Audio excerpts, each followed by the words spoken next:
Matt Bowen here from the National Football Post, and today I want to get up on the chalkboard, take a look at Joe Flaco's touchdown pass to Torrey Smith from the Thursday night Baltimore win over Cleveland. There's a lot we can learn about alignment, formation, and how to beat cover two in the red zone.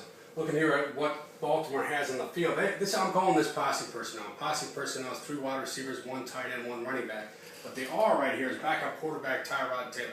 And when you see 2 quarterbacks in the game from a defensive perspective, you're thinking gadget play. Maybe a bubble screen, a double reverse pass, something out of the ordinary. And a lot of offenses do that to force defenses to check into something basic. Cover 2, cover 3, cover 4, get out of the exotic package. What Cleveland has in the field is their base nickel look. They are playing cover 2. But let's look at the formation here because there's a lot you can learn.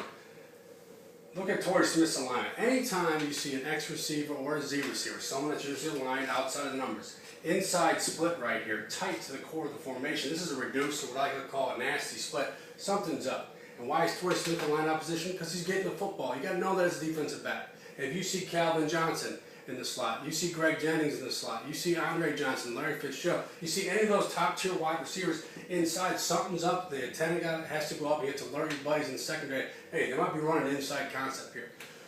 So in cover 2, everyone knows what it is. 2 deep safeties. They're going to play the deep pass. These corners are going to jam and sink. Especially in the red zone, you're going to jam and try to cushion a possible 7 route. 7 routes a corner route to the corner of the end zone. Take some stress off these deep half safeties. 2 underneath seam hook defenders. In this defense, it's a Sam backer and the nickel to the closer strong side of the formation. That leaves the Mike backer. And the Mike backer is crucial in cover 2. Everyone knows that. You watch Chicago play, you watch Minnesota play. That Mike backer has to run that inside vertical seam and match to number 2. And that's key because number 2 is Torrey Smith right here. So the Ravens aren't running anything exotic here. They're running 7 over here. I call it a double smash 7. You see it all over the league. You'll see it from New England, New Orleans, Green Bay, the top passing offenses in the NFL.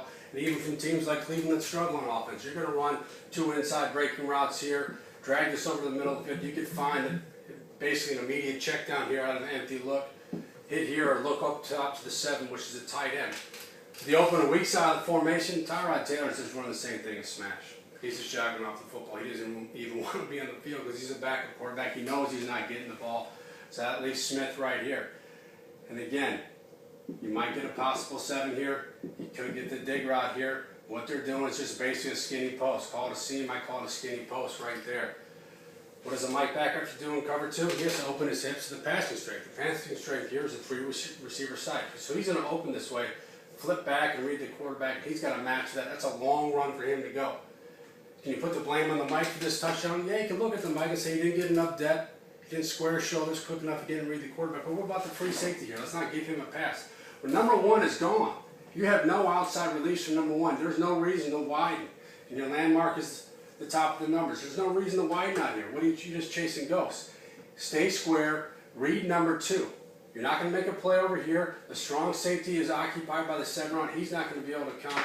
So if you're the free safety, stay square and look where the football is going. It's going down the middle of the field. Help your buddy out. That's like I said, it's a tough matchup for the Mike to wheel and run with the speed of Torrey Smith. That free safety is very late. He opens his hips, allows an inside angle. This is an easy throw for Joe Flaco. But again, remember, in cover 2, it's a defense I trust. I've said it before in the Chalk Talk videos. I'm going to say it again. You got to play the techniques of the defense and understand what formations and alignments are telling you. There's no reason as a free safety something should be up. You shouldn't think that something's up right here when you see Torrey Smith in the slot and a backup quarterback jogging off the line of scrimmage running the inside smash drop. This is where the ball is going. Read the quarterback, use your technique, play with good footwork, drive, make a play on this ball. But again, we see Torrey Smith and Joe Flaco hook up. We're going to see this all season long.